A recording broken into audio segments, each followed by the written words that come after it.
प्यारे मित्रों, आप सभी को आपके YouTube channel study with Parshuram में स्वागत है। और मैं हूं परशुराम और आज लेकर आया हूं 8वीं कक्षा की पहली कविता प्रार्थना है। यह पहला ही पाठ है बच्चों।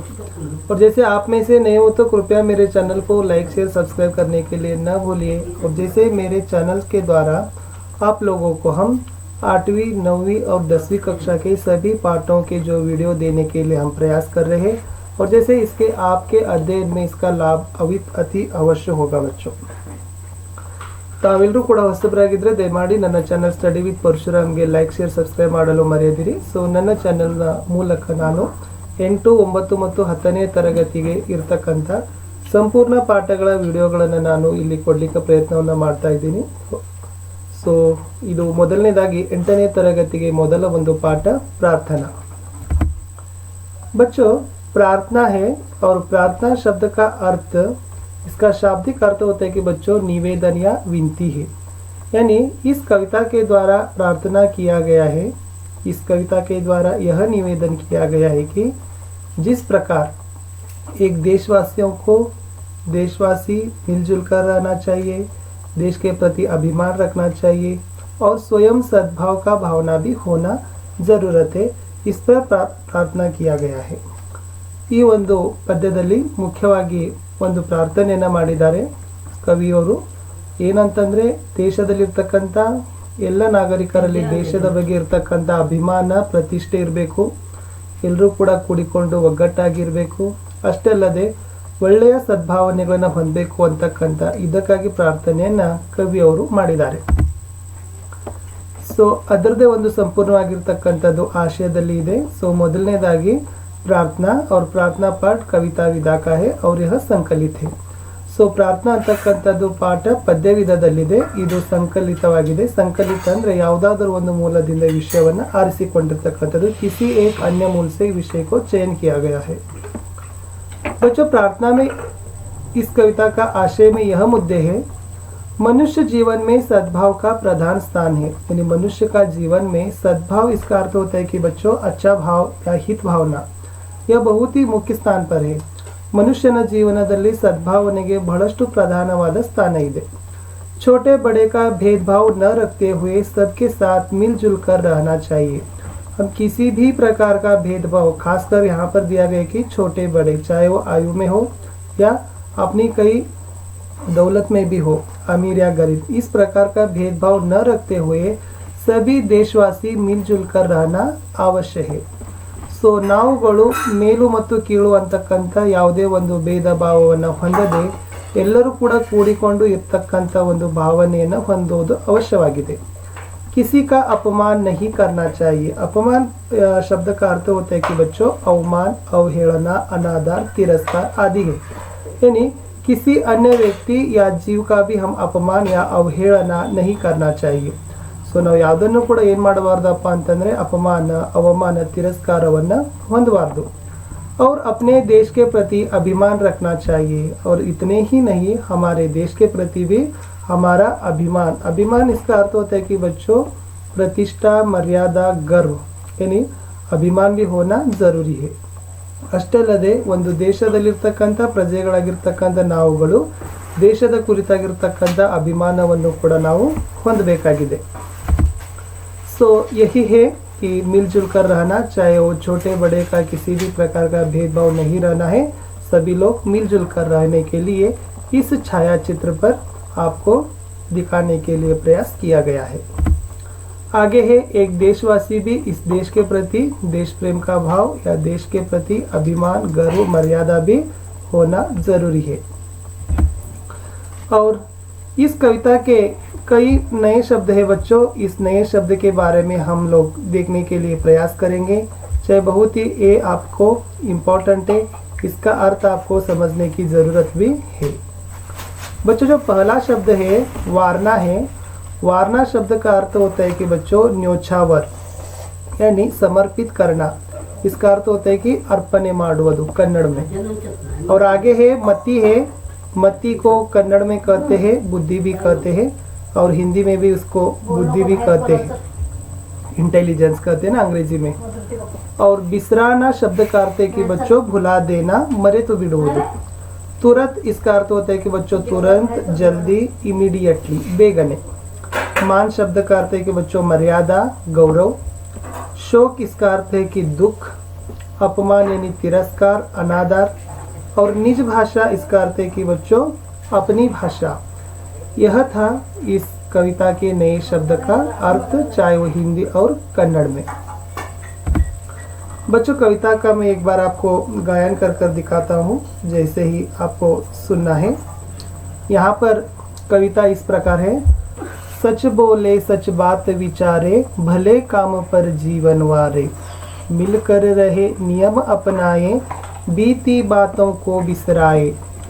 छोटे बड़े सभी मिल जाए, गिरे हुए को तुरंत उठाए।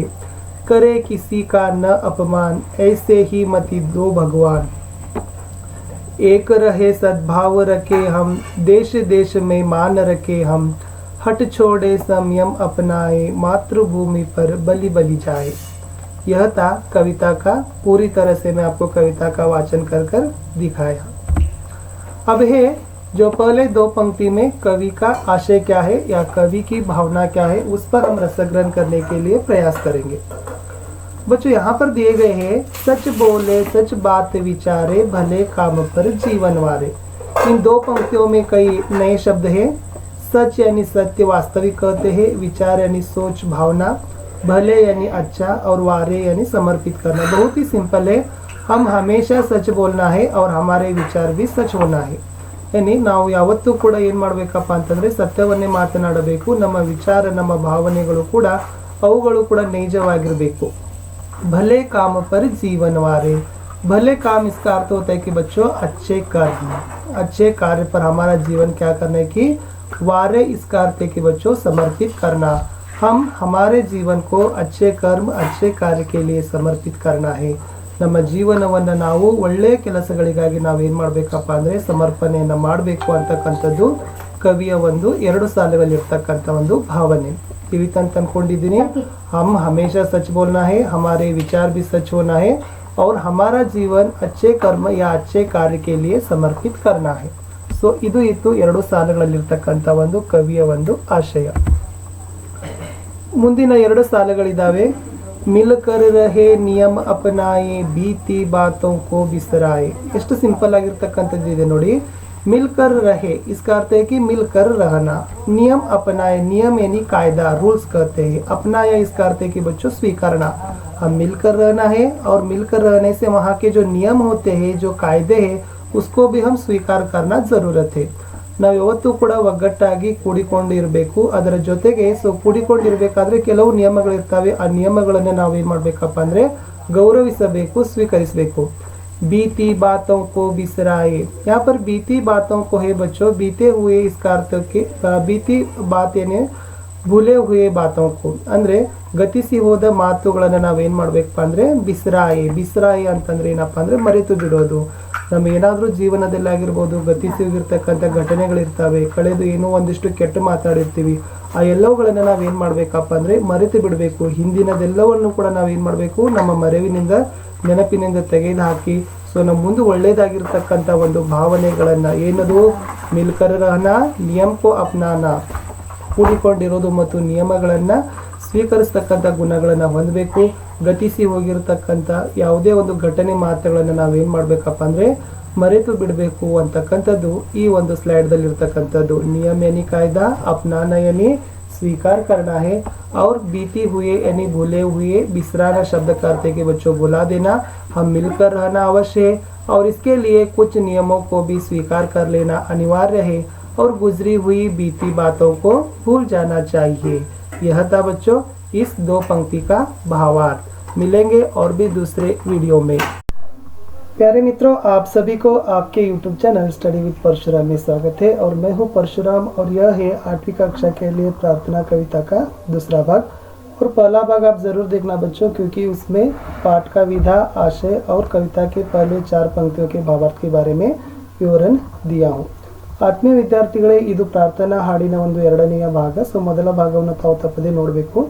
ಅದರಲ್ಲಿ ಈ ಹಾಡಿನ ಮುಖ್ಯವಾಗಿರ್ತಕ್ಕಂಥ ಆಶಯ ಮತ್ತು ಮೊದಲ 4 ಸಾಲುಗಳ ಭಾವಾರ್ಥವನ್ನು ವಿಸ್ತಾರವಾಗಿ ನಾನಲ್ಲಿ ಹೇಳಿಕೆ ಪ್ರಯತ್ನವನ್ನು ಮಾಡಿದ್ದೀನಿ।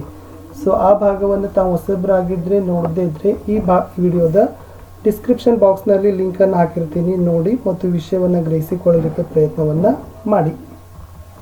बच्चों आगे है, यह प्रार्थना कविता है और जैसे कवि विनती कर रहे कि सभी लोग मिलजुल कर रहना चाहिए और हमारे में सद्भाव रहना चाहिए। और जैसे सभी लोग मिलकर ही क्या करना है कि मातृभूमि की वंदना करना है। मातृभूमि के लिए यदि प्रसंग है तो हम बलि चढ़ने के लिए भी तैयार होना है। इस प्रकार कवि का संदेश इस कविता के द्वारा हमें मिलता है। आगे की पंक्ति इस प्रकार है बच्चों, छोटे बड़े सभी मिल जाए, गिरे हुए को तुरंत उठाए। यहाँ पर छोटे बड़े इसका अर्थ होता है कि बच्चों ಅಮೀರ್ और ಗರೀಬ್ होता है, ಬಡವ ಮತ್ತು ಶ್ರೀಮಂತ ಅಂತಕ್ಕಂಥದ್ದು ನಾವು ಇಲ್ಲಿ ಅದನ್ನು ತುಲನೆಯನ್ನು ಮಾಡಿದ್ದಾರೆ। तुरंत इसका अर्थ होता है कि बच्चों तुरंत जल्दी ही, यानी कवि यह कहते हैं कि छोटे बड़े इसका अर्थ होता है कि गरीब और अमीर लोग सभी लोग मिल जाना चाहिए। ಅಂದರೆ ಸೊ ಚಿಕ್ಕವರು ದೊಡ್ಡವರು ಅಂತಂದರೆ ಬಡವರು ಮತ್ತು ಶ್ರೀಮಂತರು ಎಲ್ಲ ವರ್ಗದ ಜನರು ಏನಾದ್ರು ಮಾಡಬೇಕಾಗ್ಯದಪ್ಪ ಅಂದ್ರೆ ಸೇರ್ಕೋಬೇಕಾಗದ, ಕೂಡ್ಕೊಂಡು ಇರಬೇಕಾಗದ। गिरे हुए यानी असहायक गरीब लोगों की कल्याण के लिए व्यक्ति समुदाय और शासन उनकी कल्याण के लिए काम करना चाहिए। ಇಲ್ಲಿ ಕವಿ ಏನು ಹೇಳಿದಾರಪ್ಪ ಅಂದರೆ ಗಿರೆ ಹುಯೆ ಕೋ ತುರಂತ ಉಟಾಯಿ। ಗಿರೆ ಹುಯೆ ಅಂದರೆ ಏನಂತ ಅರ್ಥ ಆಗತ್ತಂದರೆ ಬಡವರು, ದುರ್ಬಲ ವರ್ಗದ ಜನರು, ಸೊ ಅವರ ಒಂದು ಕಲ್ಯಾಣಕ್ಕಾಗಿ ನಾವು ಏನು ಮಾಡಬೇಕಾಗತ್ತಪ್ಪ ಅಂದ್ರೆ ತುರತ್ ಉಟಾಯಿ ಅಂದ್ರೆ ಏನು, ಅವರ ಒಂದು ಕಲ್ಯಾಣಕ್ಕಾಗಿ ನಾವೇನು ಮಾಡಬೇಕಪ್ಪ ಅಂತಂದರೆ ಅವಶ್ಯಕವಾಗಿರ್ತಕ್ಕಂಥ ಕೆಲಸ ಕಾರ್ಯಗಳನ್ನು ನಾವೇನು ಮಾಡಬೇಕು, ತಕ್ಷಣದಿಂದಲೇ ಆರಂಭವನ್ನು ಮಾಡಬೇಕು। यानी छोटे बड़े लोग सभी लोग कर मिलकर रहना चाहिए, मिलना चाहिए और जो गिरे हुए असहायक दुर्बल लोगों की कल्याण के लिए तुरंत ही काम करने के लिए शुरुआत करना है। यह था बच्चों इस पंक्ति का अर्थ। ಸೊ ಇದಾಗಿತ್ತು ಈ 2 ಸಾಲುಗಳಾಗಿರ್ತಕ್ಕಂಥ ಒಂದು ವಿವರಣೆ। ಸೊ ಮುಂದೆ ಇರ್ತಕ್ಕಂಥದ್ದು करे किसी का न अपमान ऐसे ही मति दो भगवान। यानी अपमान शब्द का अर्थ होता है कि बच्चों तिरस्कार होता है, अवहेलना होता है, और मति शब्द का अर्थ होता है कि बच्चों बुद्धि, और भगवान यानी ईश्वर। यहाँ पर कवि कह रहे कि हम किसी व्यक्ति का अपमान नहीं करना चाहिए। ನಾವು ಯಾವುದೇ ಒಬ್ಬ ವ್ಯಕ್ತಿಯನ್ನು ನಾವು ಏನು ಮಾಡಬೇಕು ಅಂದ್ರೆ ಅವಹೇಳನವನ್ನು, ತಿರಸ್ಕಾರವನ್ನು, ಅಗೌರವವನ್ನು ತೋರಿಸಬಾರ್ದು। ಎಲ್ಲ ವ್ಯಕ್ತಿಗಳನ್ನು ನಾವು ಗೌರವದಿಂದಲೇ ಕಾಣಬೇಕು। ऐसी अच्छा बुद्धि भगवान से हम मांगनी चाहिए। ಸೊ ಇಂಥ ಒಂದು ಬೇರೆಯವರಿಗೆ ನಾವು ಅವಹೇಳನ, ಬೇರೆಯವರಿಗೆ ಅಪಮಾನವನ್ನು ಮಾಡದೇ ಇರತಕ್ಕಂಥ ಒಂದು ಒಳ್ಳೆಯ ಸದ್ಬುದ್ಧಿಯನ್ನು ನಾವೇನು ಮಾಡಬೇಕಾಗದೆ ಇವತ್ತು ದೇವರ ಕಡೆಯಿಂದ ಬೇಡಬೇಕಾಗಿರ್ತಕ್ಕಂಥದ್ದು ಇದೆ। यानी हम किसी व्यक्ति का भी अपमान नहीं करना चाहिए और ऐसी अपमान न करने की बुद्धि को हम भगवान से मांगनी चाहिए बच्चों। सो आगे है, एक रहे सद्भाव रखे हम, देश देश में मान रखे हम। यानी सद्भाव शब्द का अर्थ होता है कि बच्चों शुभ और अच्छा भाव, और मान यानी सम्मान या आदर। यानी यहाँ पर यह दिखाने के लिए प्रयास किया गया है, यह समझाने के लिए हम सब लोग एक रहकर रहना चाहिए। यानी भारत के जो हो या अलग अलग धर्म जाति के लोग, सभी लोग क्या होना है कि एक रहकर रहना चाहिए, मिलजुल कर रहना चाहिए, और सद्भाव यानी अच्छी भावना भी रख लेना चाहिए। ನಾವೆಲ್ಲ ಒಂದು ಜಾತಿ ಧರ್ಮ ಮತದ ಒಂದು ಜನರಾಗಿದ್ದರೂ ಕೂಡ ನಾವೆಲ್ಲರೂ ಕೂಡ ಒಂದೇ ಆಗಿ ಏನು ಮಾಡಬೇಕಾಗದ, ಇರಬೇಕಾಗದ। ಅಷ್ಟೇ ಅಲ್ಲದೆ ನಮ್ಮಲ್ಲಿ ಒಳ್ಳೆಯ ಭಾವನೆಗಳನ್ನು ಸಹಿತ ನಾವು ಬೆಳೆಸ್ಕೊಳ್ಬೇಕಾಗ್ತಕ್ಕಂಥ ಅನಿವಾರ್ಯತೆ ಇದೆ। हमारे देश के प्रति हमारे में मान भी रख लेना चाहिए। मान इसका अर्थ होता है कि बच्चों मर्यादा, आदर, गौरव। ಅಷ್ಟೇ ಅಲ್ಲದೆ ನಮ್ಮ ದೇಶದ ಪ್ರತಿ ನಮ್ಗೆ ಏನಾಗಿರಬೇಕು, ಗೌರವ, ಸಮ್ಮಾನವನ್ನು ಕೂಡ ನಮ್ಮ ಮನಸ್ಸಿನಲ್ಲಿ ಆ ಭಾವನೆಗಳು ಇರಬೇಕಂತಕ್ಕಂಥದ್ದು। यानी हम सब लोग मिलकर एक रहना चाहिए, हमारे में सद्भावना की भावना होनी है, और देश के प्रति मान गौरव भी हम रख लेना चाहिए। यह था इस पंक्तियों के बारे में कवि का रस ग्रहण के राय। आगे है बच्चों, हट छोड़े संयम अपनाए, मातृभूमि पर बलि बलि जाए। हट शब्द का अर्थ होता है कि बच्चों जिद, और संयम यानी रोक, नियंत्रण, और मातृभूमि यानी जन्मभूमि। बलि शब्द का अर्थ होता है कि बच्चों अपनी प्राण को भी समर्पण करना। यानी यहाँ पर दिया गया है कि हम हमारे जिद को छोड़ देकर संयम को अपनाना चाहिए। ನಾವು ನಮ್ಮದೇ ಆಗಿರ್ತಕ್ಕಂಥ ಹಠವನ್ನೇ ಬಿಟ್ಟುಬಿಡಬೇಕು, ಮತ್ತು ನಮ್ಮಲ್ಲಿ ಒಂದು ಏನು ಮಾಡಬೇಕು ಅಂದ್ರೆ ಸಂಯಮ, ತಾಳ್ಮೆ, ಪೇಷನ್ಸ್ ಅಂತಕ್ಕಂಥ ಗುಣಗಳನ್ನು ನಾವೇನು ಮಾಡಬೇಕಾಗದೆ, ಬೆಳೆಸ್ಕೊಳ್ಬೇಕಾಗದ। यदि प्रसंग हो तो हम हमारे मातृभूमि के लिए प्राण देने को भी तैयार रहना चाहिए। ಸೊ ಏನಾದರೂ ಕೂಡ ನಮಗೆ ಪ್ರಸಂಗ ಬತ್ತಂದ್ರೆ ನಮ್ಮ ದೇಶಕ್ಕಾಗಿ ನಾವೇನು ಮಾಡಬೇಕು, ಸಮಸ್ತ ದೇಶವಾಸಿಗಳು ಸೊ ದೇಶಕ್ಕಾಗಿ ನಾವು ಪ್ರಾಣ ಕೊಡಲಿಕ್ಕೆ ಇನ್ನೂ ಕೂಡ ಏನಾಗಬೇಕಪ್ಪ ಅಂದರೆ ಸಿದ್ಧರಾಗಿರಬೇಕು। हट को छोड़ना है, संयम को अपनाना है और मातृभूमि के लिए प्रसंग है तो बलि चढ़ने के लिए भी हम क्या होने के बच्चों तैयार रहना है। यह था इस कविता का पूरी तरह से भावार्थ। अब हम अभ्यास पर चलेंगे बच्चों। अभ्यास में एक वाक्य के उत्तर के लिए जो प्रश्न दिया गया है, पहला प्रश्न है बीती बातों इसका मतलब क्या है। यानी ಮೊದಲ ಪ್ರಶ್ನೆ ಇದೆ बीती बातों ಇದರ ಅರ್ಥ ಏನು ಅಂದಂಗೆ, ಸೊ ಗುಜ್ರಿ ಹುಯಿ बीती बात को भूल जाना। ಸೊ ನಾವೇನಾದರೂ ಕೂಡ ಹಿಂದೆ ಮರೆತಿರ್ತಕ್ಕಂಥ ಮಾತುಗಳು ಇರ್ತಾವಲ್ಲ, ಸೊ ಗತಿಸಿ ಹೋಗಿರ್ತಕ್ಕಂಥ ಮಾತುಗಳನ್ನು ಮರೆತು ಬಿಡೋದು, ಅದು ಇದರ ಉತ್ತರ ಆಗುತ್ತೆ। ಎರಡನೇದು ಹಮ್ ಕೈಸೆ ರಹನಾ ಚಾಹಿಯೆ, ನಾವೆಲ್ಲರೂ ಹೇಗೆ ಇರಬೇಕಾಗಿದೆ। ಹಮ್ ಸಬ್ಕೆ ಸಾಥ್ ಮಿಲ್ ಜುಲ್ ಕರ್ ರಹನಾ ಚಾಹಿಯೆ, ನಾವೆಲ್ಲರ ಜೊತೆ ಏನು ಮಾಡಬೇಕು, ಕೂಡಿಕೊಂಡು ಇರಬೇಕಾಗಿದೆ। ಪ್ರಶ್ನೆ 3 ಹಠ छोड़कर हमें किसे अपनाना चाहिए। ಸೊ ನಮ್ಮಲ್ಲಿರ್ತಕ್ಕಂಥ ಹಠವನ್ನು ಬಿಟ್ಟುಕೊಂಡು ನಾವು ಏನನ್ನು ಸ್ವೀಕರಿಸಬೇಕು। ಹಠ छोड़कर हमें संयम को अपनाना चाहिए, ನಮ್ಮ ತಾಳ್ಮೆಯನ್ನು ನಾವೇನು ಮಾಡಬೇಕಪ್ಪ ಅಂದ್ರೆ ಬೆಳೆಸ್ಕೊಳ್ತಕ್ಕಂಥ ಅನಿವಾರ್ಯತೆ ಇದೆ। ಪ್ರಶ್ನೆ 4 ಇದೆ छोटे बड़ों को मिलकर क्या करना चाहिए। ಸೊ ಚಿಕ್ಕವರು ಮತ್ತು ದೊಡ್ಡವರು ಎಲ್ಲರೂ ಸೇರ್ಕೊಂಡು ನಾವೇನು ಮಾಡಬೇಕು। उत्तर है छोटे बड़ों को मिलकर गिरे हुए को तुरंत उठाना चाहिए।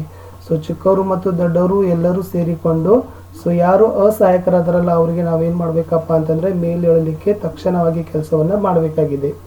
ಪ್ರಶ್ನೆ 5 ಹಮೆ ಕಿಸ್ ಪರ್ ಬಲಿ ಬಲಿ ಜಾನಾ ಚಾಹಿಯೆ। ಸೊ ನಾವು ಯಾವುದರ ಮೇಲೆ ಸೊ ಇವತ್ತು ಬಲಿ ಕೊಡಲಿಕ್ಕೂ ಕೂಡ ಹೋಗಬೇಕಾಗಿದೆ। ಏನಿ ಹಮೆ ಮಾತೃಭೂಮಿ ಪರ್ ಬಲಿ ಬಲಿ ಜಾನಾ ಚಾಹಿಯೆ। ಸೊ ನಾವು ಮಾತೃಭೂಮಿ ಸಲುವಾಗಿ ಏನು ಮಾಡಬೇಕು, ಪ್ರಾಣ ಕೊಡಲಿಕ್ಕೂ ಕೂಡ ರೆಡಿ ಆಗಬೇಕಂತಕ್ಕಂಥ ಪ್ರಶ್ನೆ ಉತ್ತರ ಇತ್ತು। ಪ್ರಶ್ನೆ 6 ಇದೆ ಭಗವಾನ್ ಸೆ ಹಮೆ ಕ್ಯಾ ಮಾಂಗ್ನಾ ಚಾಹಿಯೆ। ಸೊ ದೇವರಲ್ಲಿ ನಾವು ಏನನ್ನು ಬೇಡಬೇಕಪ್ಪ ಅಂದರೆ भगवान से हमें किसी का अपमान न करे ऐसी बुद्धि देने के लिए मांगना चाहिए। ಸೊ ನಾವು ದೇವರಲ್ಲಿ ಏನು ಬೇಡಬೇಕಪ್ಪ ಅಂತಂದರೆ ಬೇರೆಯವರಿಗೆ ನಾವು ಅಪಮಾನವನ್ನು ಮಾಡದೇ ಇರ್ತಕ್ಕಂಥ ಒಂದು ಒಳ್ಳೆಯ ಬುದ್ಧಿಯನ್ನು ನಾವೇನು ಮಾಡಬೇಕು, ಬೇಡಬೇಕು। ಸೊ ಇದು ಇತ್ತು ಈ ಪ್ರಶ್ನೆ ಒಂದು ಉತ್ತರ। ಸೊ ತಮಗೆ ಈ ಒಂದು ಈ ಒಂದು 4 ಪ್ಯಾರಾಗ್ರಾಫ್ ಅಂದರೆ ಒಂದು 8 ಸಾಲುಗಳು, ಆಮೇಲೆ ಅಭ್ಯಾಸದಲ್ಲಿರ್ತಕ್ಕಂಥ ಒಂದು 6 ಪ್ರಶ್ನೆ ಉತ್ತರಗಳ ಬಗ್ಗೆ ನಾನು ನಿಮಗೆ ವಿಸ್ತಾರವಾಗಿ ವಿವರಣೆಯನ್ನು ಕೊಟ್ಟಿದ್ದೀನಿ। ಸಿಗುವ ಮುಂದಿನ ವಿಡಿಯೋದಲ್ಲಿ। प्यारे मित्रों, आप सभी को आपके YouTube channel study with Parshuram में स्वागत है और मैं हूं परशुराम। यह है 8वीं कक्षा के लिए प्रार्थना कविता का तीसरा भाग यानी अंतिम कविता, और इसके ही पहले 2 भाग आपको ज़रूर देखना है। उन 2 भागों को नहीं देखे हैं तो इस वीडियो के डिस्क्रिप्शन बॉक्स में लिंक रखता हूँ, ज़रूर देखना है। और यहाँ से यह प्रार्थना कविता समाप्त हो गया। और प्रार्थना कविता के इस जो वीडियो में हम 2-3 वाक्य के प्रश्नों के उत्तर हो, तुक वाले शब्द हो और खाली जगह भरना, पद्य भाग पूरा करना, इस तरह अलग अलग प्रकार के प्रश्न हैं। उन प्रश्नों पर उत्तर पाने के लिए हम प्रयास करेंगे। बच्चों है 2-3 वाक्यों में उत्तर लिखी है। यानी पहला प्रश्न है एक रहे सद्भाव रखे हम, इस पर आप क्या समझते हैं। यानी आपको बहुत ही आसान से उत्तर लिखना है बच्चों। हम सब लोग एक समझकर रहना है और हमारे में हित भावना रख लेना चाहिए। सद्भाव इसका अर्थ होता है कि बच्चों हित भावना या अच्छा भावना, हम सब एक रहकर एक समझकर रहना है और हमारे में सद्भाव रख लेना है। यह था इस पंक्ति का आशय में। ಸೊ ಇದರ ಉತ್ತರ ಬಂದುಬಿಟ್ಟು ಏಕ ರಹೆ ಸದ್ಭಾವ ರಕ್ಕೆ ಹಮ್, ಇದ್ರ ಬಗ್ಗೆ ನೀವೇನು ತಿಳಿದುಕೊಳ್ತೀರಂತಿದೆ। ಸೊ ಸಿಂಪಲ್ ಆಗಿರ್ತಕ್ಕಂಥ ಉತ್ತರ ನಾವೆಲ್ಲರೂ ಒಂದಾಗಿರಬೇಕು ಮತ್ತು ನಮ್ಮಲ್ಲಿ ಒಳ್ಳೆಯ ಭಾವನೆಗಳನ್ನು ಹೊಂದಬೇಕಂತಕ್ಕಂಥದ್ದು। ಪ್ರಶ್ನೆ 2 ಹೀಗಿದೆ गिरे हुए को तुरंत उठा है, गिरे हुए का अर्थ क्या है, उसे कैसे उठाना चाहिए। ಸೊ ಇಲ್ಲಿ ಪ್ರಶ್ನೆ ಏನಿದೆಪ್ಪ ಅಂತಂದರೆ ಗಿರೆ ಹುಯೆ ಕೋ ತುರಂತ ಉಠಾಯೆ। ಸೊ ಯಾರು ಬಿದ್ದಿದಾರಲ್ಲ ಅವ್ರಿಗೆ ತಕ್ಷಣವಾಗಿ ಎಬ್ಬಿಸಬೇಕು। ಇಲ್ಲಿ ಬಿದ್ದವರು ಅಂದರೆ ಏನು ಅಂತ ಒಂದು ಪ್ರಶ್ನೆ ಇದೆ, ಅವ್ರಿಗೆ ತಾವು ಹೇಗೆ ಎಬ್ಬಿಸಲಿಕ್ಕೆ ಪ್ರಯತ್ನವನ್ನು ಹೊಂದುತ್ತೀರಿ। ಸೊ ಇಲ್ಲಿ ಉತ್ತರ ಬಂದ್ಬಿಟ್ಟು ಗಿರೆ ಹುಯೆ ಕಾ ಅರ್ಥ ಹೇ ಕಿ ಅಸಹಾಯಕ ದುರ್ಬಲ್ ಯಾ ಗರೀಬ್ ಲೋಗ್, ಅಂದರೆ ಇಲ್ಲಿ ಕೆಳಗಡೆ ಬಿದ್ದಿದ್ದಾರೆ ಅಂತಕ್ಕಂಥ ಒಂದು ಅರ್ಥವನ್ನು ಕೊಡ್ತಕ್ಕಂಥ ಶಬ್ದ ಏನಪ್ಪ ಅಂದರೆ ಅಸಹಾಯಕರು, ದುರ್ಬಲರು ಮತ್ತು ಬಡ ಜನರು। ಸೊ ನಾವು ಹೇಗೆ ಅವರನ್ನು ಎಬ್ಬಿಸ್ಬೋದು, ಹೇಗೆ ಅವರನ್ನು ಏಳಿಗೆಗಾಗಿ ಕೆಲಸ ಮಾಡ್ಬೋದಪ್ಪ ಅಂದರೆ ಸಭಿ ಲೋಗ್ ಮಿಲ್ ಜುಲ್ ಕರ್ ರಹನೆ ಸೆ ಸದ್ಭಾವ್ ರಖ್ ಲೇನೆ ಸೆ ಉಠಾ ಸಕ್ತೆ ಹೈ। ಇಲ್ಲಿ ಲೋಗ್ ಆಗಬೇಕದು, ಅಂದರೆ ಎಲ್ಲ ಜನರು ಕೂಡ ನಾವು ಕೂಡಿಕೊಂಡು ಇರೋದರಿಂದ ಮತ್ತು ನಮ್ಮಲ್ಲಿ ಒಳ್ಳೆಯ ಭಾವನೆಗಳನ್ನು ಹೊಂದೋದ್ರಿಂದ ಸೊ ನಾವು ಈ ಅಸಹಾಯಕ, ದುರ್ಬಲ ಮತ್ತು ಬಡ ಜನರನ್ನು ನಾವೇನು ಮಾಡ್ಬೋದಪ್ಪ ಅಂದ್ರೆ ಅವರ ಕಲ್ಯಾಣಕ್ಕಾಗಿ ಮಾಡ್ಬೋದು। गिरे हुए का अर्थ है कि असहायक, दुर्बल और गरीब लोग सभी लोग मिलजुल कर रहने से सद्भाव रख लेने से उठा सकते हैं। ಪ್ರಶ್ನೆ 3 ಹೀಗಿದೆ, ಹಠ ಛೋಡೆ ಸಂಯಮ್ ಅಪ್ನಾಯೆ ಇಸ್ ವಾಕ್ಯ ಸೆ ಕ್ಯಾ ಅರ್ಥ ಪ್ರಕಟ ಹೋತಾ ಹೈ. ಇಲ್ಲಿ ಹಠ ಛೋಡೆ ನಮ್ಮ ಹಠವನ್ನು ನಾವು ಬಿಟ್ಟು ಬಿಡಬೇಕು ಮತ್ತು ಸಂಯಮನ ಹೊಂದಬೇಕು, ಇದರ ಏನು ಅರ್ಥ ಕೊಡ್ತದೆ ಅಂತ ಕೇಳಿದ್ದಾರೆ. ಮನುಷ್ಯ ಅಪ್ನಿ ಜೀವನ ಮೇ ಕಭಿ ಭಿ ಹಠ ನಹಿ ಕರ್ನಾ ಚಾಹಿಯೆ. ಮನುಷ್ಯ ತನ್ನ ಜೀವನದಲ್ಲಿ ಯಾವತ್ತಿಗೂ ಕೂಡ ನಾವು ಹಠವನ್ನು ಹಿಡಿಬಾರ್ದು. ಜೀವನ್ ಮೇ ಸಂಯಮ ರಖ್ ಲೇನಾ ಚಾಹಿಯೆ. ನಮ್ಮ ಜೀವನದಲ್ಲಿ ನಾವು ತಾಳ್ಮೆಯನ್ನು ಹೊಂದಬೇಕು.